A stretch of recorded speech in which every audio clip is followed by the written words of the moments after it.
우리 함께 기도하겠습니다. 사랑의 하나님 감사합니다. 오늘도 나의 죄를 계속하시고 나에게 새날을 허락하시며 새 호흡과 생명을 허락하여 주신 하나님의 은혜에 감사합니다.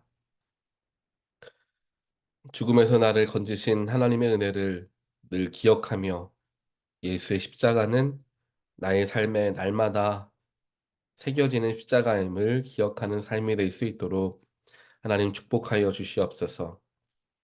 그래서 주님의 은혜와 하나님의 무한하신 사랑하심 아래에서 주님의 섭리를 따라 살아갈 줄 아는 나의 욕심과 자아를 내려놓고 주님의 인도하심을 바라볼 줄 아는 우리의 겸손한 삶이 되기를 원합니다.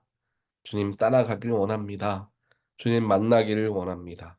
주님을 붙잡고 주님을 의지하기를 원합니다. 주님의 길을 우리에게 보여주시고 보여진 그 길을 따라갈 수 있는 순종의 능력도 허락하여 주시어 저희들 세상과 구별되어져 하나님의 놀라우신 섭리 가운데 이끌림 받는 귀한 하나님의 백성들 될 수 있도록 축복하여 주시옵소서. 우리는 더욱더 주 앞에 진실하길 원합니다. 거룩하길 원합니다. 경건하며 살아가기를 원합니다. 인간의 연약함을 주님께서 다 가리워 주시고 예수를 닮아갈 줄 아는, 예수를 따라갈 줄 아는 저희들 될 수 있도록 하나님께서 늘 성령으로 저희들과 동행하시고 힘 허락하여 주시옵소서. 오늘도 거룩하신 하나님 말씀을 대합니다. 말씀을 들을 때에 나 역시 말씀 가운데 씻겨지게 하시고 말씀으로 변화되게 하시며 말씀으로 능력을 입어 힘을 얻게 하여 주시옵소서.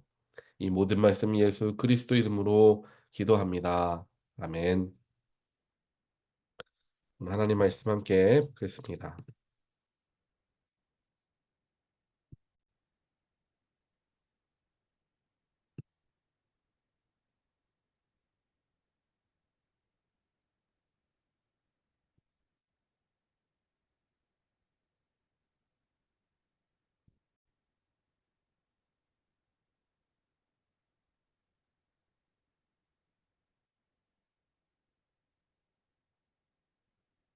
어제부터 좀 뭐가 문제가 있는 것 같은데 제가 좀 알아보고 좀 고쳐서 하도록 하겠습니다. 말씀 오늘 제가 읽겠습니다. 또 에스라서 5장 1절로 11절입니다. 그때의 학계 예언자와 이도의 아들 스가랴 예언자가 자기들이 받들어 섬기는 이스라엘의 하나님의 이름으로 유다와 예루살렘에 사는 유다 사람들에게 예언을 하기 시작하였다. 같은 때에 스알디엘의 아들 수룹바벨과 요사닥의 아들 예수아가 예루살렘에 있는 하나님의 성전 건축 공사에 착수하였다. 하나님은 두 예언자도 하나님의 그 두 예언자도 그들을 도왔다. 바로 그때에 유프라테스 강 서쪽 지방의 단느네 총독이 스달보스네와 동료 관리들을 데리고 그들에게 와서 누가 그 성전을 다시 지으라고 하였는지 누가 성벽 공사를 마치라고 하였는지를 물었다. 그들은 또한 성전 재건을 돕는 사람들의 이름도 밝히라고 요구하였다. 그러나 하나님이 유다의 원로들을 돌보아 주셨으므로 아무도 그 일을 막을 수 없었다. 페르시아 관리들은 이 일은 다리우스 왕에게 알리고 회답을 기다리는 수밖에 없었다. 유프라테스 강 서쪽 지방의 단는의 총독은 스달보스네와 동료 관리들인 유프라테스 강 서쪽 지방의 관리들과 함께 다리우스 왕에게 글을 올렸다. 그 글의 내용은 다음과 같다. 다리우스 임금님께서 평안하시기를 빌며 임금님께 아뢰입니다. 저희가 유다 지역에 갔을 때에 그곳 백성이 크신 하나님을 모시려고 성전을 짓고 있는 것을 보았습니다. 그들은 큰 돌을 떠다가 성전을 지으며 나무를 날라다가 벽을 쌓고 있었습니다. 감독관들의 관리 아래 공사는 빈틈없이 잘 진행되어 가고 있었습니다. 그래서 저희는 원로들에게 누가 그 성전을 다시 지으라고 하였는지, 누가 성벽 공사를 마치라고 하였는지를 물었습니다. 또한 임금님께서 공사 책임자들의 명단을 만들어서 알려드리려고 그들의 이름도 물었습니다. 그들이 우리에게 한 대답은 다음과 같습니다. 우리는 하나님, 하늘과 땅의 주이신 하나님을 섬기는 사람입니다. 우리는 지금 허물어진 성전을 다시 짓고 있습니다. 이 성전은 본래 옛날 이스라엘의 어떤 큰 왕이 짓기 시작하여 완공하였던 것입니다. 맨. 어제 말씀에 이어서 이제 에스라서 오늘 5장 말씀을 보게 되면 이제 에스라와 이제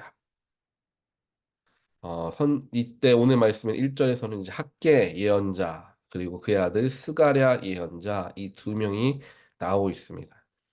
그러니까 학계와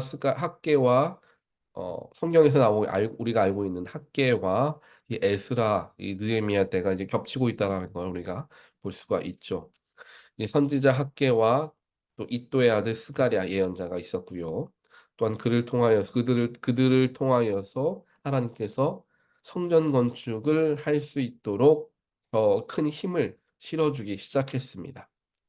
그래서 하나님의 예언의 말씀들이 계속해서 선포되어지게 되었죠. 그 예언의 말씀에 힘을 입어서 이제 유다 자신들의 이스라엘 땅으로 돌아온 유다 백성들이 예루살렘 성전을 다시금 건축하기 시작합니다. 그러던 중에 이제 페르시아의 총독이었던 다드네 다트네라는 사람이 이제 그곳에 와서 성전 건축자들의 명단을 달라 누가 성전을 건축하라고 했느냐 결국에 방해하는 거죠. 이 사람들이 방해하는 이유는 분명합니다.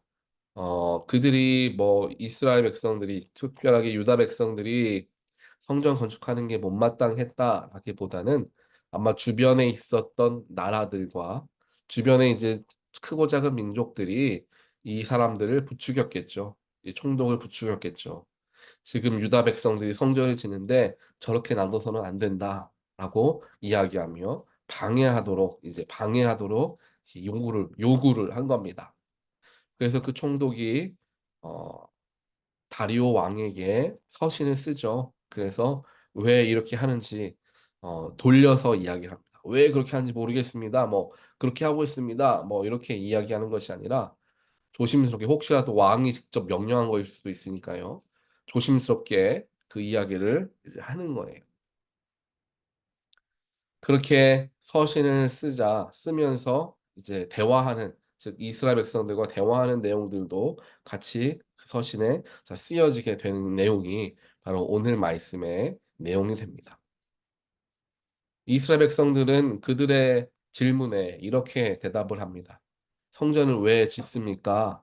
라고 하는 질문에 이제 이야기를 하죠. 우리는 11절에 나옵니다. 우리는 하나님의 하늘과 땅의 주인이신 하나님을 숨기는 사람들입니다. 그리고 하나님의 허물어졌던 성전을 우리가 다시 짓고 있습니다. 라고 이야기를 합니다. 즉 하늘과 땅의 주인은 하나님이라는 거죠. 그 하나님이 다스리는 우리 이스라엘 백성들은 또 유다 백성들은 하나님을 예배하기 위한 예배 처소가 다시 필요하다라는 것입니다. 그 예배 처소를 다시금 재건하기 위한 첫 작업을 지금 하고 있습니다라고 이야기를 하는 거예요. 이것을 보면 굉장히 어려운 이야기일 수 있습니다. 우리는 하늘과 땅의 주이신 하나님을 섬긴다. 그 당시에 정말 모든 권력과 많은 영토를 가지고 있었던 페르시아, 또한 그의 왕이었던 다리오 왕을 앞에 두고 어떻게 그를 대신하고 있는 어떻게 보면 총독을 앞에 두고 하늘과 땅의 주인은 하나님이십니다. 라고 이야기한다는 게 굉장히 위험한 발언이었을 수 있습니다. 하지만 유다 백성들은 하나님께서 선지자들을 통하여서 허락하여 주신 그 뜨거웠던 영적인 체험들 또 예루살렘으로 돌아오게 되어서 성전을 재건한다라는 그 놀라운 소명을 가지며 마음이 벅차 있었던 겁니다. 믿음이 그들 속에 충만해 있었던 것이죠. 그래서 그 믿음으로 고백을 하고 있는 겁니다. 비록 그것이 위험한 발언일 수 있긴 하겠지만 나는 거짓을 이야기하지 않고 하나님께서 삶의 우주의 온 우주의 왕이 되시는 분이심을 내가 고백하겠습니다. 라는 마음으로 세상과 타협하지 않는 모습을 그들은 보이게 되었던 것입니다. 그를 통하여서 하나님께서 그들의 믿음의 중심을 보시게 되는 거죠. 유다 백성들이 포로 생활을 통하여서 참 어려움을 많이 겪고 다시 예루살렘으로 돌아와 나의 말에 순종하며 나를 경외하는구나. 하나님께서 그들을 아마 칭찬해 주셨을 것입니다. 사랑하는 성도 여러분, 어제 말씀과 겹치는 부분들이 오늘 말씀에서도 마찬가지로 나오게 되는 것이죠. 세상에서는 우리가 세상에 맞게끔 살아가야 한다라고 생각하는 경우들이 많습니다. 그래서 좋게 좋게 이야기해야 한다라고 생각할 때도 있고요. 그냥 잘 둥글둥글 살아가는 게 지혜라고 세상에서는 이야기합니다. 물론 그것도 굉장히 크게 맞는 말이죠.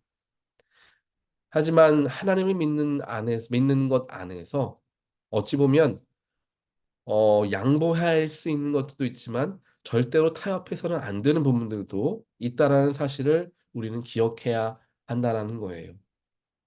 사도 바울의 모습을 보면 우리는 그것을 정확하게 알 수 있습니다. 사도 바울은 뭐 어떤 얘기를 했습니까? 내가 이방인들 앞에서는 이방인들처럼 행동했습니다. 또 가난한 사람들에게는 가난한 사람들처럼 많이 배운 사람 앞에서는 많이 배운 사람처럼 그들에 맞게끔 행하였습니다. 라고 이야기하죠. 그것은 무엇을 의미합니까?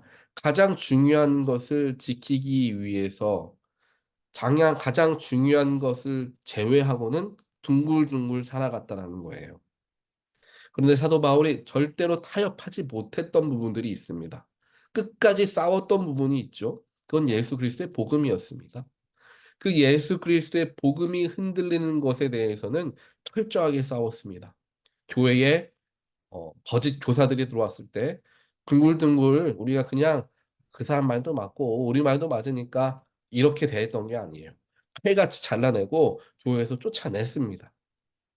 복음이 흔들리게 하는 사람들, 복음이 흔들리게 하는 일들에서만큼은 사도 바울은 정말 칼같이 무서운 사람으로서 모든 것을 다 경계하고 쳐냈던 것을 성경 말씀에서는 보게 됩니다. 하지만 그게 아닌 부분, 복음과 관련된 부분이 아닌 부분에서는 모든 것들을 둥글둥글 살아갔던 거죠. 이것이 바로 우리 역시 닮아가야 할 영적인 지혜가 되는 것입니다. 교회 안에서의 생활도 마찬가지입니다. 그렇다고 음, 제가 말씀드리는 복음이라는 것이 분명하게 말씀을 드리는 거예요. 성경에 나와 있는 모든 말씀을 지키기 위해서 이건 맞고 저건 틀립니다. 사도 바울도 그렇게 이야기하진 않았습니다. 왜냐하면 예를 들어서 할례를 받는 것, 제사상에 올라갔던 음식을 먹는 것, 이것은 성경에서는 금하고 있는 것이죠. 하지만 성경에서 금하고 있는 것이니까 그렇게 할례 받지 않은 사람들 혹은 제사상에 올라가는 음식을 먹는 사람들을 칼같이 잘라낸 것이 아니라는 거예요. 사도 바울이. 즉 성경에 나와 있는 율법을 어기는 사람들을 선을 긋고 그들과 구별했던 것이 아니라 성경에 나와 있는 율법이 지키려고 했던 그 핵심을 남겨두고 나머지는 다 어, 대화할 수 있고 서로 포용할 수 있는 그러한 모습을 보였다라고 생각할 수 있습니다. 그렇기 때문에 여러 가지 이방 사람들을 품을 수가 있었죠. 그래서 우리의 신앙생활도 그와 같아야 한다라는 것입니다. 뭐 성경에서 이야기하기를 저렇게 저렇게 이런 것들을 다 따지라는 것이 아니라 예수 그리스도의 복음이 흔들리는 것, 하나님은 이러한 분이시고 성경에서는 분명히 하나님은 천지를 창조하신 우리의 왕이 되시는 분. 예수는 그의 아들로서 우리에게 십자가 지심을 통하여서 우리에게 영생의 축복을 허락하여 주신 구원의 은혜를 주신 예수님, 우리와 늘 동행하시며 우리를 인도하시는 성령 하나님, 이 하나님의 모습들을 부정적으로 이야기하거나 잘못되게 이야기하며 가르치려는 사람들, 즉 이단 세력 같은 사람들이 될 수가 있겠죠. 그런 사람들에게서는 분명하게 지킬 것은 지킬 수 있어야 한다라는 것입니다. 그래서 오늘 말씀에서 나오는 것도 마찬가지예요. 하늘과 땅의 주인이신 하나님을 섬기는 우리들입니다. 라고 고백하는 것은 그것은 변할 수 없는 문제이죠. 그것은 유다 백성들이 반드시 지켜야만 하는 또 지키기를 원하는 하나님을 섬기는 하나님을 경외하는 사람들로서의 고백이 되었던 것입니다. 그것을 놓치면 그들의 정체성이, 영적 정체성이 무너질 것을 그들도 알고 있었던 거예요. 그래서 그것만큼은 반드시 지켰던 거죠. 다니엘도 그렇지 않습니까? 비록 포로로 잡혀가긴 하였지만 그 포로지에서 아침, 점심, 저녁 세 번에 걸쳐 예루살렘 성을 향하여 기도하는 모습을 계속해서 보입니다. 심지어 왕이 다른 신에게 기도하는 것을 금지하는 금지령을 내렸을 때에도 다니엘은 그렇게 기도하는 모습을 보이죠. 그것은 그에게 있어서 신앙의 핵심이었습니다. 그렇다면 우리의 신앙의 핵심은 무엇인가? 스스로가 한번 생각해 보아야 하는 것이죠. 이건 각자에게도 다를 것이고 시대별로 다를 것입니다. 내가 하나님 믿는 사람으로서 절대로 이것만큼은 놓치지 말아야 되겠다라는 것 하나씩은 있어야 한다라는 거예요. 내가 하나님 믿는 사람으로서 주의 성소는 내가 꼭 지키려고 최선을 다해야 되겠다라는 마음을 갖는다든지 혹은 내가 하나님의 사역들을 내가 하나씩이라도 감당하며 살아가야 되겠다. 교회와 멀어지지 말아야 되겠다. 속회 모임만큼은 내가 참여해야 되겠다. 뭐 여러 가지 우리가 지키기로 작정하는 그러한 것들이 있어야 한다는 거예요. 그리고 그것은 절대로 타협해서는 안 되는 것이죠. 그만큼 우리 마음속에 중심을 딱 잡고 나의 믿음을 견고하게 해줄 수 있는 무엇인가가 나에게 있어야 하는 것이죠. 그 고백이 나에게 있어야 한다는 것입니다. 내가 세상 사람들에게 나가서 그리스도인이라는 것을 부끄러워서 그 얘기를 하지 않고 그냥 세상 사람들처럼 살아가는 것, 그것 하지 말아야 되겠다. 내가 어딜 가든 당당하게 나는 그리스도인이다라고 이야기하며 다닐 수 있는 사람이 되어야 되겠다. 이런 것들도 하나가 될 수도 있겠죠. 결국 유다 백성들이 하나님의 노여움을 받게 되고 그렇게 나라를 잃어버리게 되었던 어찌 보면 가장 큰 이유는 그들의 영적인 분명한 정체성이잖아요. 하나님의 백성이라는 하나님의 민족이라는 영적 정체성을 서서히 잃어가면서 이 큰 일까지 이루어지게 된다라는 겁니다. 우리도 마찬가지예요. 하나님께서 우리를 하나님의 자녀로 불러주셨습니다. 예수의 능력으로 우리를 구원하여 주셨습니다. 우리를 그리스도인으로서 삼아주시고 각자 교회에서 세례를 받게 하시며 교회를 섬기게 하여 주셨습니다.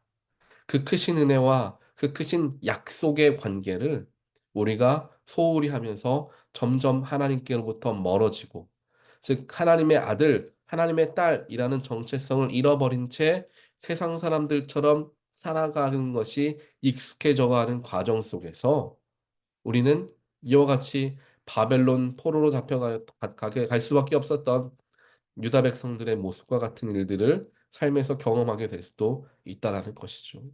왜냐하면 하나님께서는 우리에게 돌아오기를 원하시는 마음을 하나님은 크게 가지고 계시기 때문에 그러한 일들을 통하여서 우리를 돌이키길 원하시기 때문입니다. 그래서 우리 스스로가 스스로의 신앙을 돌아보고 나는 정말 그리스도인으로서 지켜야 할 그 핵심은 가지고 살아가는가? 뭐 다 그리스도인들이 하면 좋은 일들, 해야 하는 일들, 수많은 것들이 있겠지만 그런 거 다 뒤로 하고서라도 단 한 가지라도 내가 그리스도인이다. 누가 물어본다면 난 이러한 그리스도인으로서 이러한 것을 지키고 살아갑니다. 나는 그 믿음의 핵심이 있는가? 스스로에게 한번 물어보고 하나님 앞에 기도하는 그런 하루가 되기를 바랍니다. 그래서 오늘 하루를 살아가는 동안 한번 생각해 보시길 바라요. 지금 순간적으로 떠오르지는 않을 수 있겠지만요. 오늘 하루 쭉 생각해 보시면 아마 나의 삶에서 발견되어지는 것들이 있을 수 있습니다. 그것을 생각하시면서 '내가 그래. 신앙인으로서 이건 꼭 지키며 살아가야 되겠다.'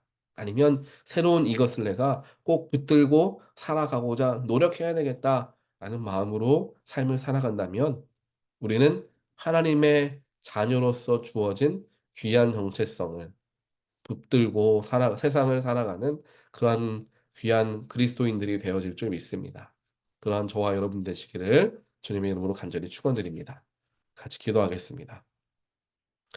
하나님 감사합니다. 오늘 말씀을 통하여서 하나님이 허락하여 주신 하나님의 백성으로서의 약속을 잊지 않은 채 살아가고자 노력해야 함을 말씀을 통하여 배우게 되었습니다. 때로는 세상과 타협하지 않으려는 굳건한 믿음을 우리가 가져야 하고 그것이야말로 예수 그리스도의 복음 그 믿음의 핵심임을 다시 한번 깨우치게 됩니다. 삶을 살아가면서 주님을 바라보게 하시고 주님을 더욱더 의지하게 하여 주시어서 주님의 축복 아래에 살아감을 인정하고 저희들 역시 겸손하게 주님을 바라보는 우리 모두가 될 수 있도록 하나님 역사하여 주시옵소서. 오늘 하루를 살아가는 과정 속에서 나에게 남겨져 있는 신앙의 정수는 무엇인가? 나의 삶에 신앙인으로서의 가장 중요한 가치는 무엇인가? 다시 한번 깊이 있게 생각해 보게 하시고 그것을 깨우치며 그것을 붙들고 다시 한번 힘을 내어 살아갈 수 있는 나아갈 수 있는 우리 모두의 삶이 되어질 수 있도록 주여 축복하여 주시옵소서. 이 모든 말씀 예수 그리스도 이름으로 간절히 기도합니다. 아멘.